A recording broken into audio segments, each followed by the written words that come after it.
Welcome to the Great Noticing Podcast with MaryAnn and Emily. The Great Noticing is about our awakening as people, professionals, parents, and leaders. Noticing empowers us to unravel the old narratives that dominated and defined us. Noticing supports new patterns and celebrates behaviors that help us create and step into the life we desire. What are you noticing lately?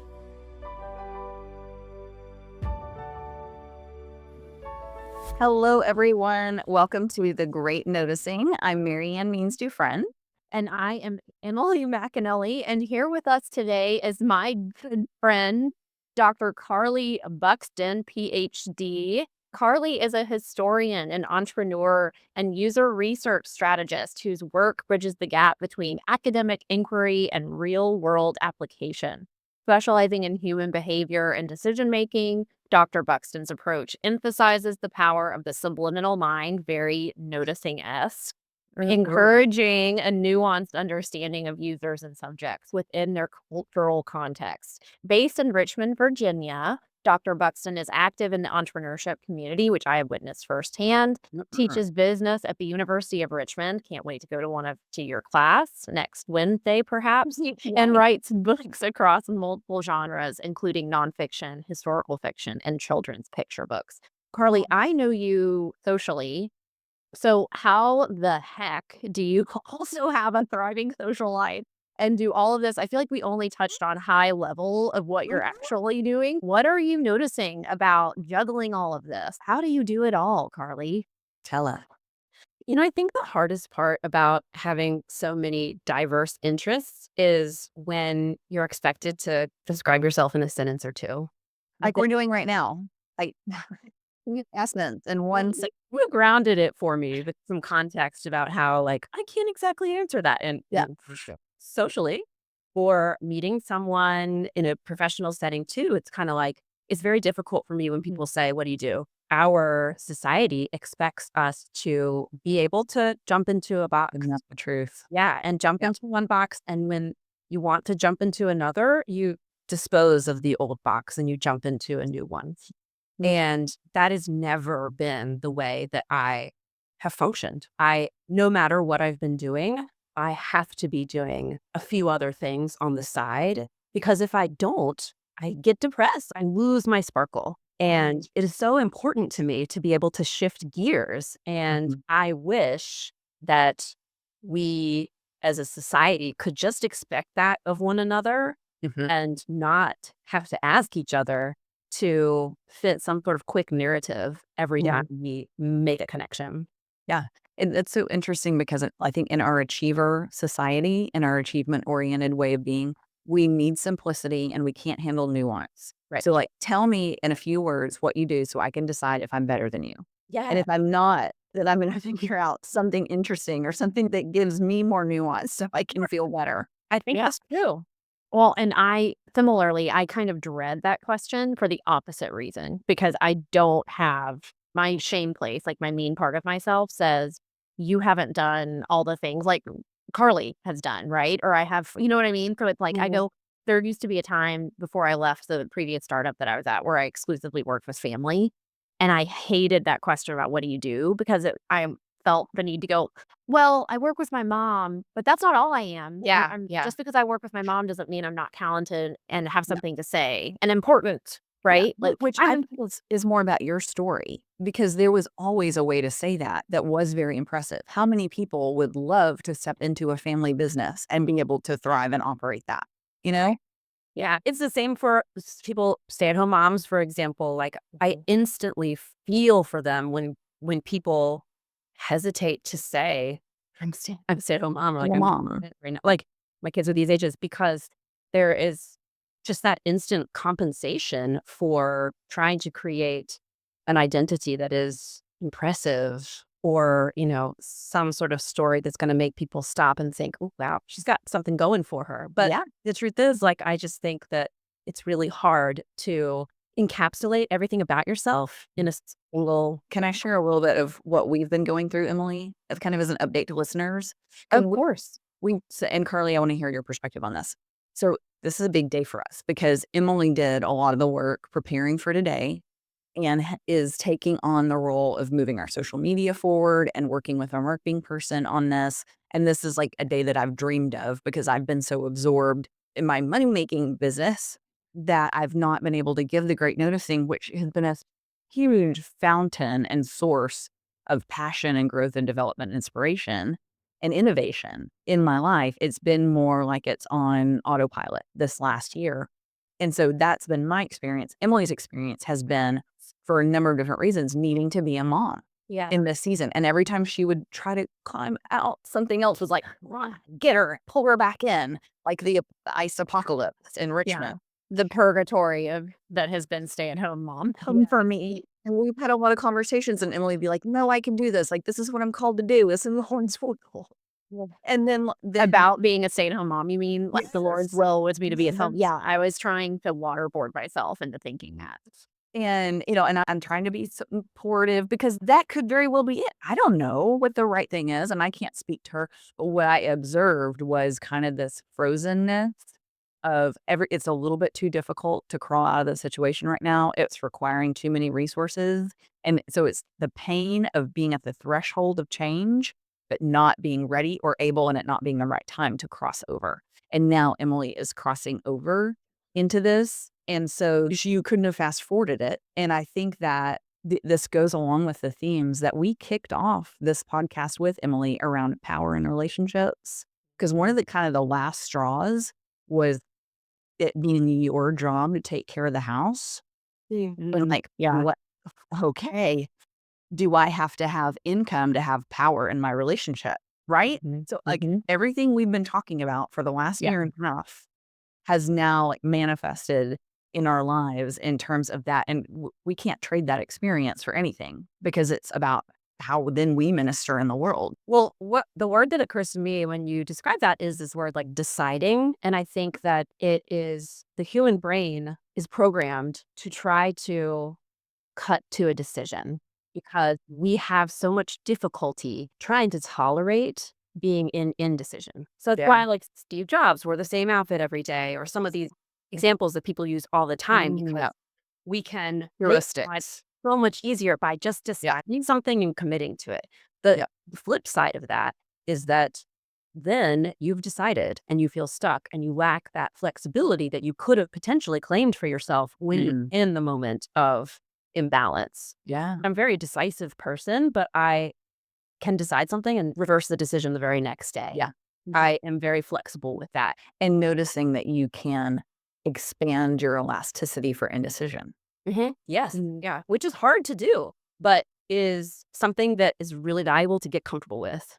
So I'm trying to understand. I want to make sure you two geniuses. I'm like, wait, can you dial that back for me? So we're saying that, Carly, you were saying that we are so uncomfortable with indecision. So the idea was that for a while, MaryAnn, I was kind of stuck in this fight, flight, or freeze. I was frozen for a little bit, but at the same time, for me, I can see how you would perceive it that way. For me, I was battling this.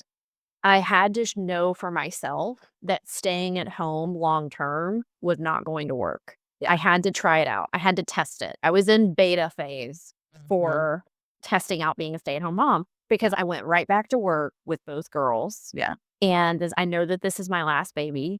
And I also kept telling myself, there is no way that both of us can work because Eric's working 100 hours a week. So I had to kind of give it a shot. And I think also the Lord was like closing doors that would make it possible for me to go back to work. And so, yes, I think the frozen part of it was probably leaning in one way or the other. Does that make sense? It may have just been the last phase. Like the last phase before when it's really, really painful before the change comes. It's like this. And other people might see that before we can. And that's what I was saying is the timing is all yours. We as the experiencer and the noticer are the only ones who can decide when it's time to exit that. So other people may perceive this like swirling of like, decide already. But when you can't until exactly as you said, you have enough information, you've tested it. I was in research and discovery mode. You were R&D for a hellish 7 months. And my point is that it can always change. Like, Yeah. you've made this decision now based on the ages of your kids, based on Eric's situation of work. Next year, it could be totally different and it could feel right. And I think to the point about indecision, I think that that was making me ineffective in all areas. It was kind of like I wasn't all in on the stay-at-home mom stuff because I had some psychological issues with it. I didn't like Carly answering the question of what do you do? I had to say, well, I left a tech startup. Yeah. I had to like validate myself. It wasn't just, oh, I'm a stay-at-home mom. I could never just answer that question in that way. It didn't feel authentic. And frankly, I just didn't like the answer. And so I think also trying to figure out how do I make this work in the home. I wasn't doing it well because I wasn't all in because I was still shame-based about it. And it just didn't feel true to me. I'm not crafty. I don't cook a lot at all. You're very creative. There are ways that you do all of those things. You're just not wanting to channel your energy in that way. Well, and I think having a child who is more on the spectrum of difficult, whatever that means, right? And I hate to label anybody anything, but it has been a challenge. You know, when your 3-year-old doth not sleepeth, It's not funny at all, but you're like, she's on the spectrum. Oh, did y'all get a diagnosis? No, I'm sorry. On the spectrum of being a difficult child. Like, that's a way different thing, Emily. well, no, I mean, I just didn't mean to, I didn't want to label her. I don't want her to hear this one day and be like, dude, you're calling me a problem child. No, you're not a problem Our child. greatest lessons, because Margot's the same way, and she will hear this and like celebrate the fact that these kids are our greatest teachers. Carly, I want to hear about your experience as being, I think you had said, you know, in one of the conversations we'd had previously, how we don't talk about what it's like to parent like a neurodiverse child. And I think coming at that from more of a empathetic place, and I'm in a place right now where I'm joking about Cora because it's like a defense mechanism, right? Like I have to laugh about it so I can get through it. But I want to hear about like what your experience with that. I've got 2 challenging kids. Yeah. And the reason that I built the business Parent Swarm, which is the startup I've built that matches parents to support experts like doulas and lactation counselors, the whole reason that that exists is because of my very difficult experience with Rose, my firstborn. So I think motherhood hit me like a truck. And I am used to just kind of learning how to do stuff pretty quickly and researching my way out of problems and feeling confident. And it just didn't click that way with motherhood. And she was a difficult baby from day one and had a lot of challenges and is, again, never been diagnosed. But yeah, she definitely has neurodiverse traits. Yeah. She has a lot of frustration tolerance issues. She has issues with control and defiance. And it has manifested from day one. Isn't that amazing? Yeah. And then my son, who we thought was the easy one, has come into his own era of that.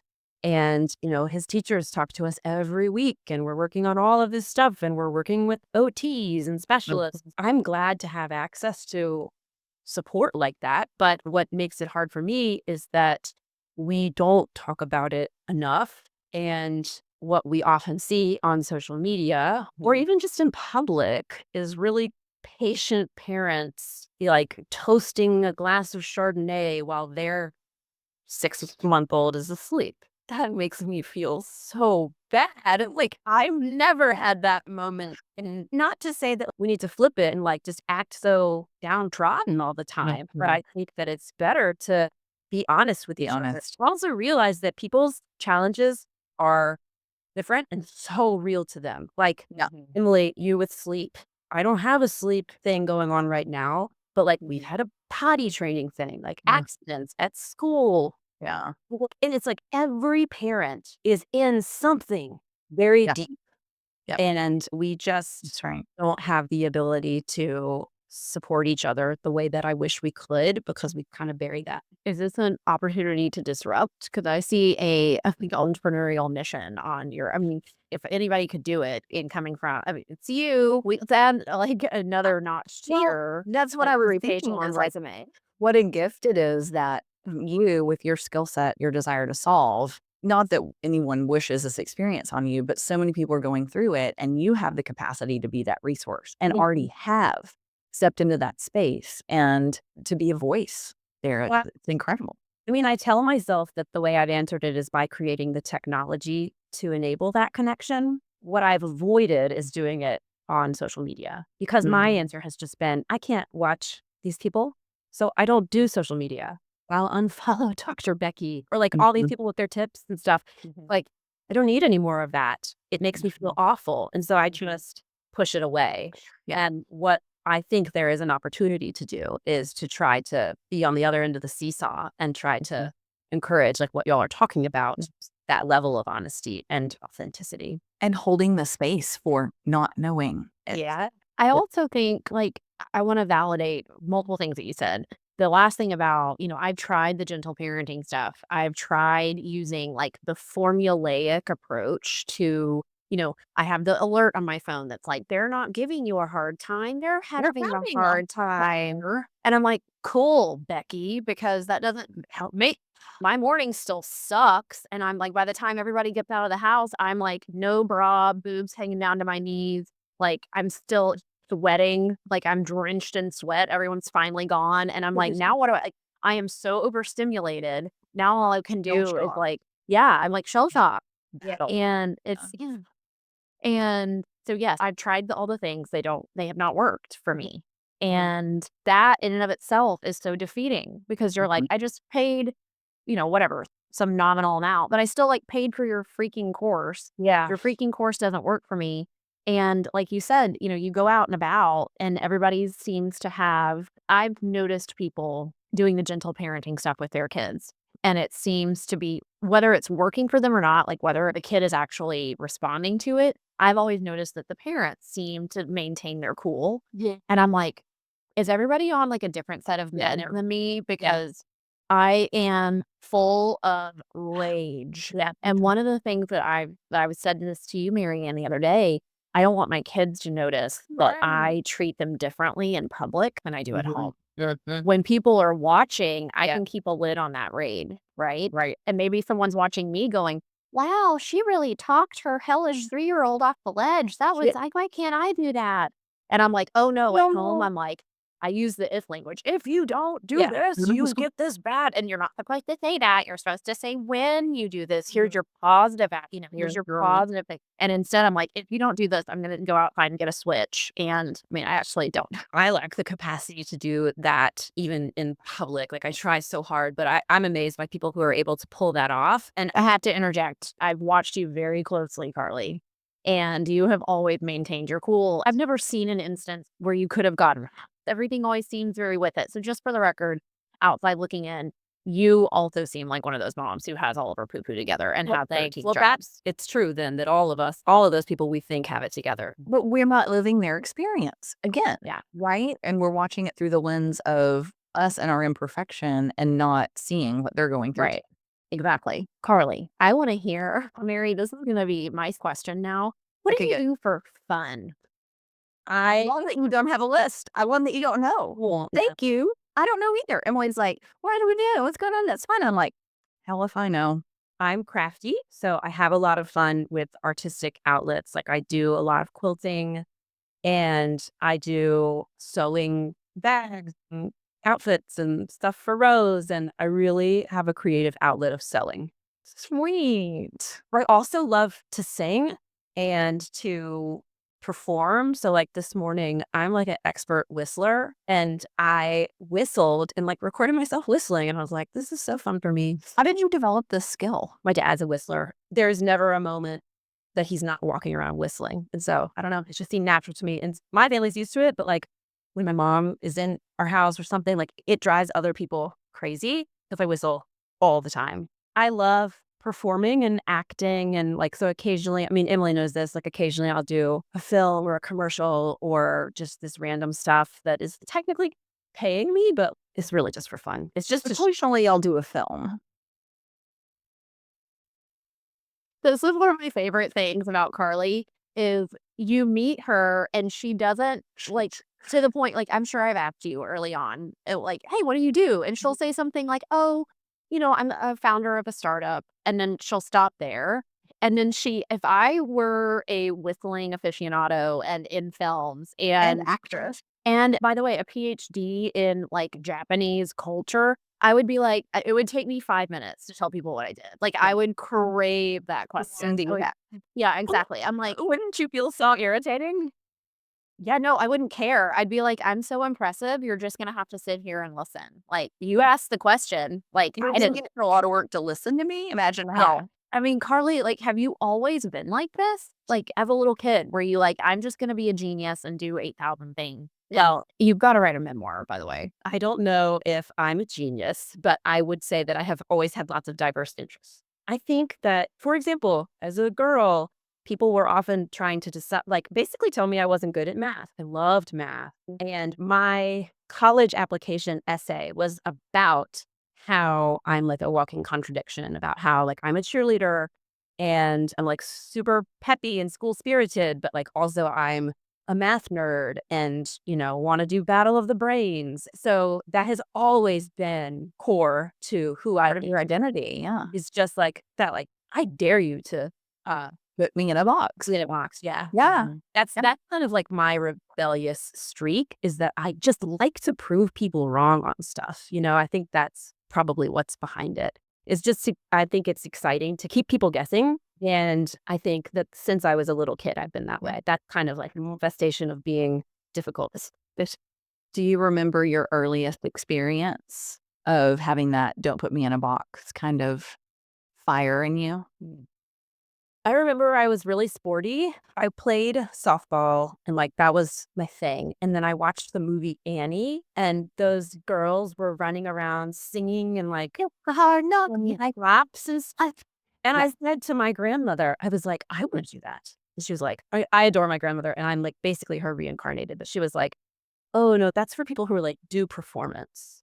And I was like, okay. And then, and like before you knew it, I was auditioning for like this youth play and like doing that and also playing softball. And like, I think that that's probably my earliest memory of thinking, oh, you're gonna tell me I can't do something. Just do it. Watch me. Love that. Yeah. Yeah. Carly, do you find most other people that you come into contact with excruciatingly boring? No, I think everybody has their own sparkle. I am often seated next to the most milquetoast person at a party, for example. People put me there because they know And pull their sparkle out. bring it They're gonna be out. like, I know it's in there. Well, like I partnered with someone on a team who is the, like clammed up person.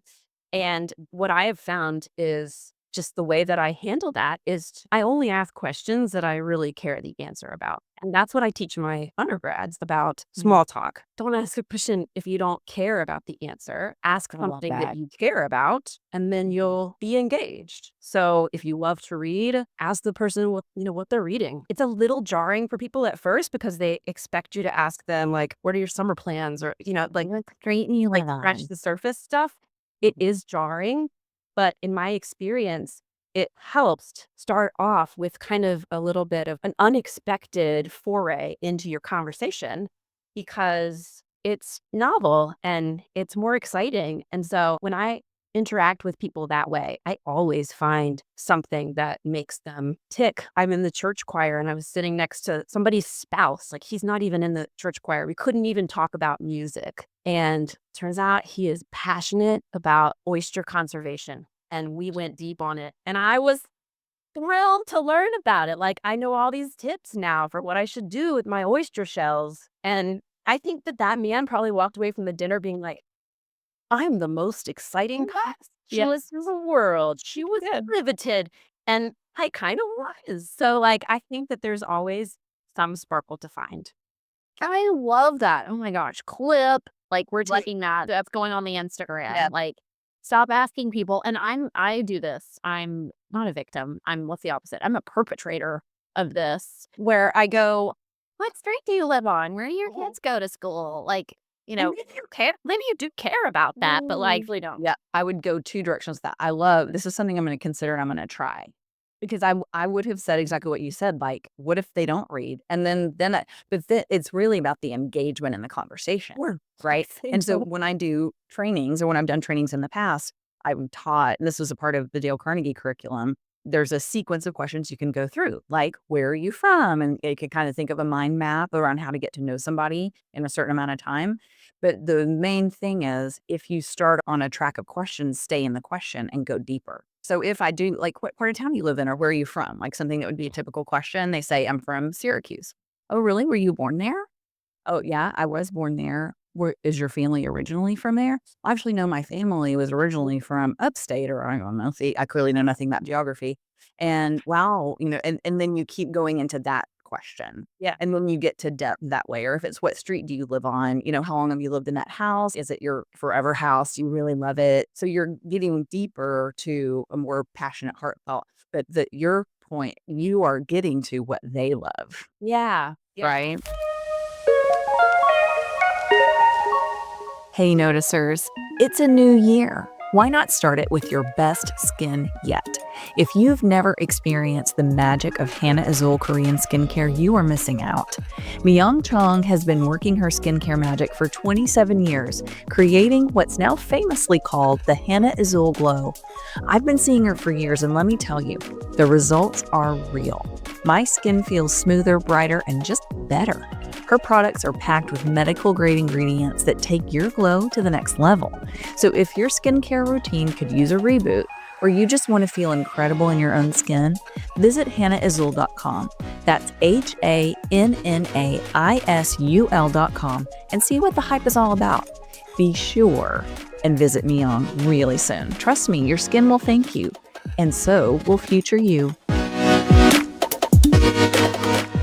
I love that. Yeah. And it's a lot of it is through asking questions that are unexpected. Like, I heard somebody saying, people always ask her where she's from, and maybe it was Jenna Fisher, and she's from St. Louis. And people always like talk about the arch. And it's like, she can predict that they're going to talk about, like, that's the next thing. And so she is so hesitant to launch into that pattern because she's sick of talking about the arch. And when somebody asks her something that's like, oh, you grew up in St. Louis, what was that like? What's it like to grow up there? She's like, oh, what do I think?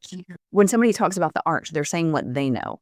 Yeah. And if they're asking about your experience, you're asking about what the person you're talking to knows. Yeah. And we love to talk about ourselves. Yeah. Which is why we have podcasts. Yeah, exactly. Yeah. And we love to learn, which is the opposite end of that. And that's a principle of teaching that I use in my classroom, is that never ask a question that you know the answer to. And professors do it all the time. That's great. What are the key principles about starting off strong with your hook in written communication? What do you want them just to parrot it back? Because so what do you ask instead? I'm trying to frame this. Don't ask a question that you know the answer to. That's what I've always thought teaching was.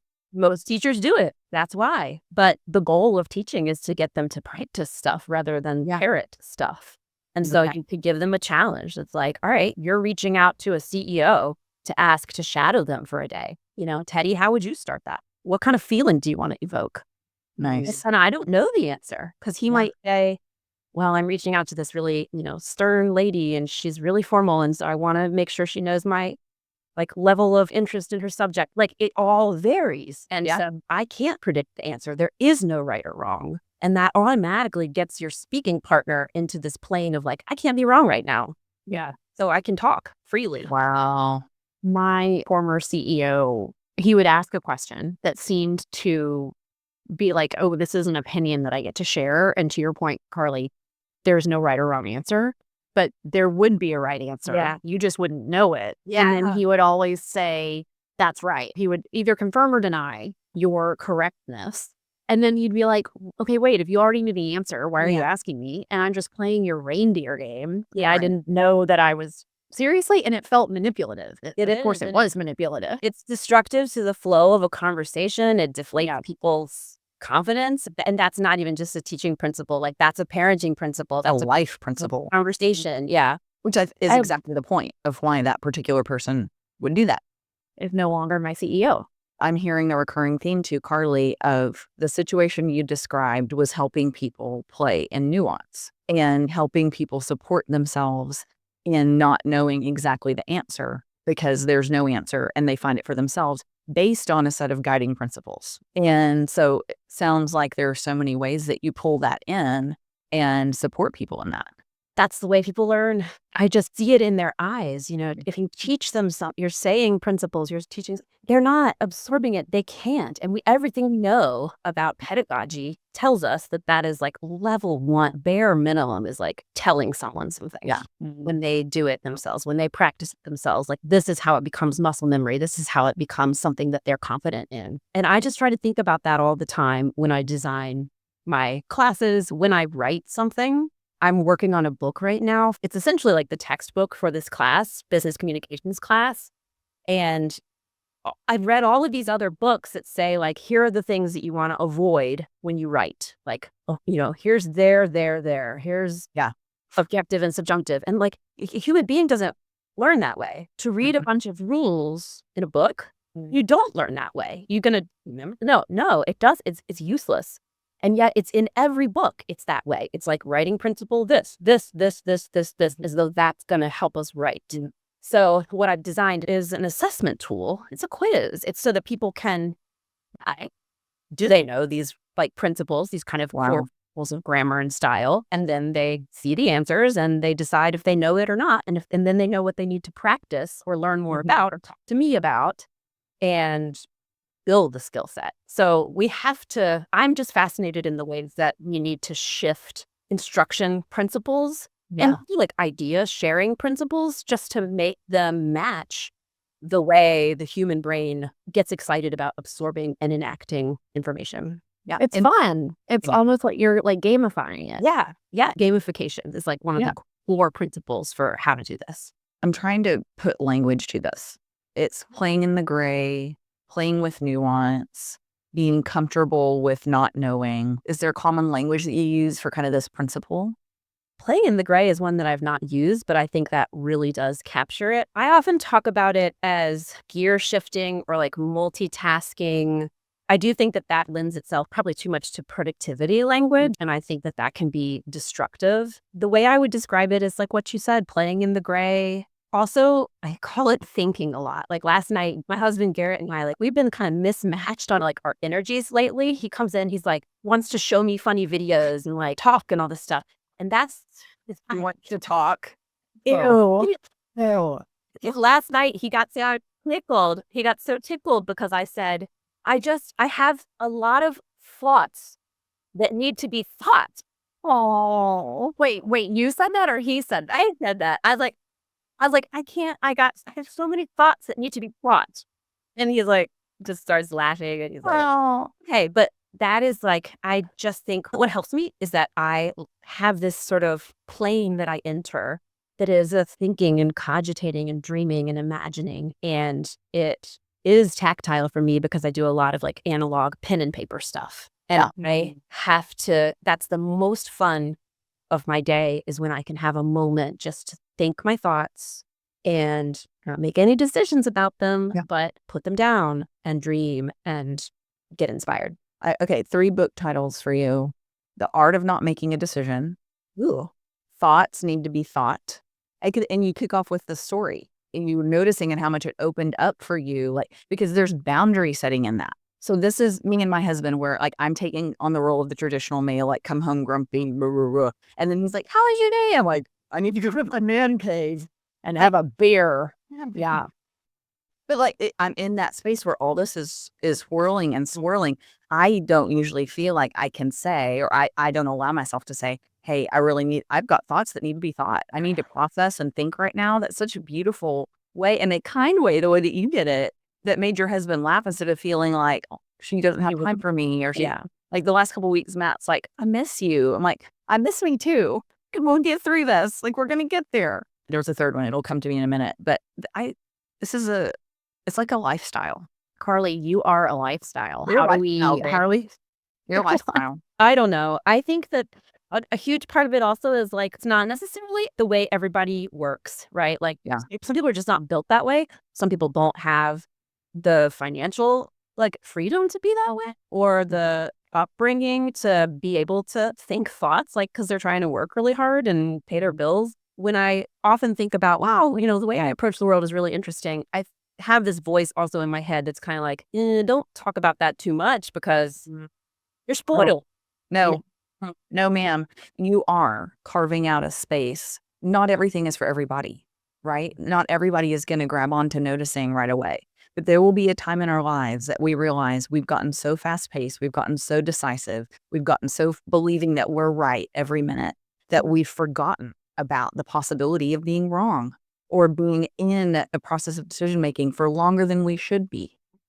And this gives people permission to say, I'm going to hold space to not know the answer yet. I think, Carly, I love observing you. I love listening to you, and I'm fascinated by you, and I'm also inspired. So if you were to not show that to other people because you were afraid that it was coming from too privileged of a place, you're missing an opportunity to inspire others. You never know who's watching you. So don't dim that light. I'm not saying that that's what you were saying you plan on doing or anything like that, but I think you could, I'm so proud of you for coming on the pod and talking about yourself, because I'm sensing that you don't want to talk about yourself too much. And I think that's beautiful that you're humble and introspective.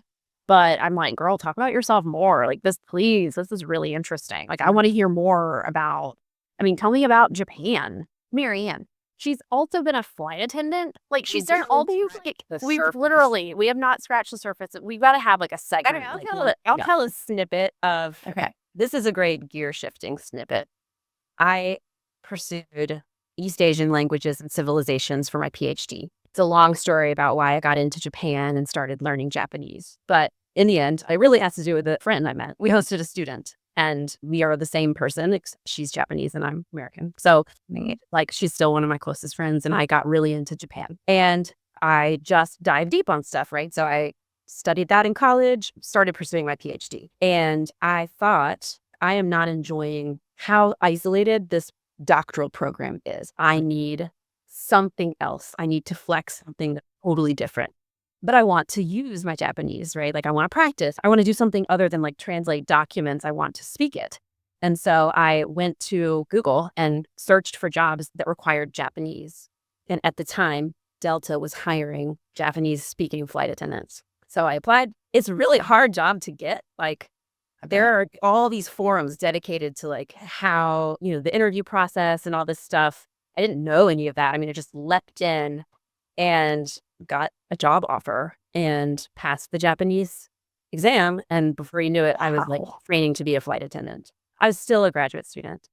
And so this is true. I felt like Clark Kent because I was really scared to tell people at my program that I was doing this because I was getting paid to be a grad student. And I was I don't know if I'm allowed to have a second job. I don't want them to know about it. And so I was a TA, I would teach, and then I'd be all right, bye. We'll leave. And I would go down phone booth, put on your costume, and go to the bathroom that no one knew about and change into my flight attendant uniform and then go to the airport to commute to. That is so hot. Oh, that's so sexy. I was so scared that someone was going to see me on the bus. I was not thinking of how cool it was. I was thinking of how naughty it was, how exactly so sexy. But it is exactly what I needed because I went from the basement. I bet it was this depressing library to these amazing shifts, which were also in many ways awful and exhausting. But you show up and you have no idea. Are you going to Mumbai or are you going to Jacksonville? Hopefully the latter. Think about knowing what you know about me now. Think about how perfect that is for me because I love that feeling, that excitement of not knowing and being surprised and exploring something. And so being a flight attendant was a fantastic job for me and I miss it, but it was really hard. It wouldn't have been compatible with having babies and stuff. Were you with Garrett at this time? I'm does he like it when you put on your old uniform? They have boudoir photo studios. I booked a session, not in my lingerie, but to be in my flight attendant uniform. Just be looking super sexy that I gave to Garrett. It was kind of a joke, but it's on his desk. I bet it is. I love that. Can we have one of those pics? I can scan one for you. Please. Yeah, please. That's amazing. So cute. Role playing is Halloween. If you haven't done that, next Halloween you need to do a family. The kids can be the little Japanese travelers. Well, that's funny. I'm a flight attendant almost every Halloween because I still have my red dress, which Delta doesn't use anymore, but that's when I was flying. Vintage. Yeah. Vintage with the little pumps. So that was fun, but I quit so that I could go and do my field work in Japan. I lived there for a year. Again, Garrett and I were married at this time. We didn't have kids yet, but like we've done long distance a lot just because of my various adventures. So yeah, I did field work in Japan, interviewing all these old war survivors, and did the research. And that ultimately was my dissertation, which is now a book, and like taught in some graduate classes. Like it's a very academic book, but I'm glad that I captured these stories because to a person, every person I interviewed has now passed away. This was 10 years ago. Wow. Oh my God. And can we also get a copy of your friggin' master's book? Good Lord. Is it on tape? I would definitely audible that. My friend, he's volunteering to record it. He doesn't speak any Japanese. Japanese? No, I mean, there's a lot of words in Japanese. Oh, okay. Direct translation. No, it's in paperback and hardback. It's through the University of Hawaii Press, and it's pretty dense. Like, I don't even think my mom's finished it. Did you wrote the whole dang thing? I did. Before chat. Yes. Oh my gosh. Bravo, madam. Bravo. Well, this morning I finished folding some laundry that had been sitting on the sofa for like 4 days. I'm feeling really proud of that. This is epic. That you should. We all have our own battles to fight, Emily. Does Garrett ever, does he ever get intimidated by you and your successes or? Wow. And I think that is why we are perfect for each other. Because my mom is very similar to me. My parents got divorced, and I think that my dad couldn't handle it. We often talk about, she uses this word peacock to describe herself, and I'm a peacock. Mm-hmm. And I think it was really important for me to find someone who celebrated a peacock and just dazzled in being around a peacock. And I did. And I think that there are a lot of couples where they're both showmen or they're both peacocks, and that can be really challenging. But in our relationship, it works out because he knew what he was getting himself into, and that's fun for him. Like, he enjoys the ride. Okay, Carly, I think this is something worth continuing to explore. If we want people to think the thoughts that need to be thought, if we want people to start to develop the art of not making a decision, what are a few things that you would offer as things that we could think about or notice or practice to develop that skill?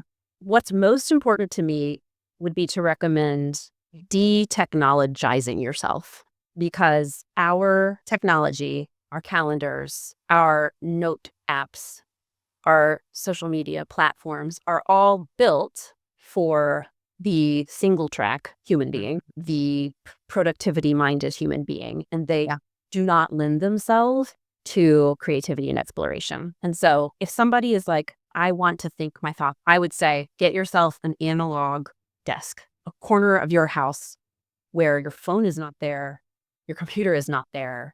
It is you and a pen and a beautiful notebook that's like just blank. It doesn't even have lines. And that is how we can unlock ourselves from these patterns that we're used to and start to explore things and get it down and then turn the page and like, your old thought is there. You didn't delete it, right? In a document, you delete it. Never there anymore. And when you write things down, there it is. And it is an exercise for your brain to slow down and to start being with thoughts that are incomplete. So that's probably where I would begin if I were to advise somebody. I heard 3 things, and I'm thinking about what I could do like today.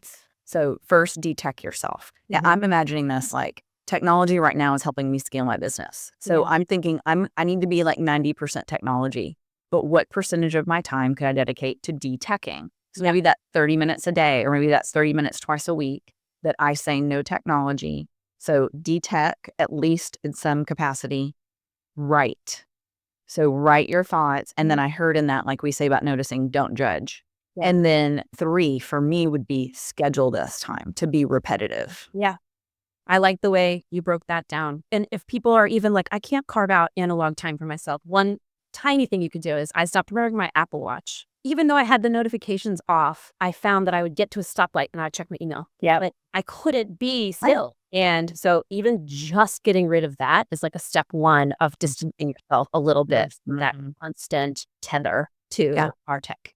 Yeah. How do you feel about, because this does feel untethered for me because I do the exact same thing with in the car. If I'm driving and I have my phone, I'm looking at it. Like I'm checking email, I'm doing whatever every single time I have an opportunity. I've started listening to audiobooks. And I know that that's still technically technology, Right. but it still feels cleansing and it feels like being more in the moment. Are you okay with that? Is that allowed? I am huge on that. And I think that's a great example of how these people who like, they share their principles of how to be a better noticer or something, and maybe they don't work for you. Like it's just like those parenting tips, right? So one of the tips that I often hear is when you go on a walk, don't listen to anything. And I don't like that. Yeah. It's boring. I like to listen to an audiobook.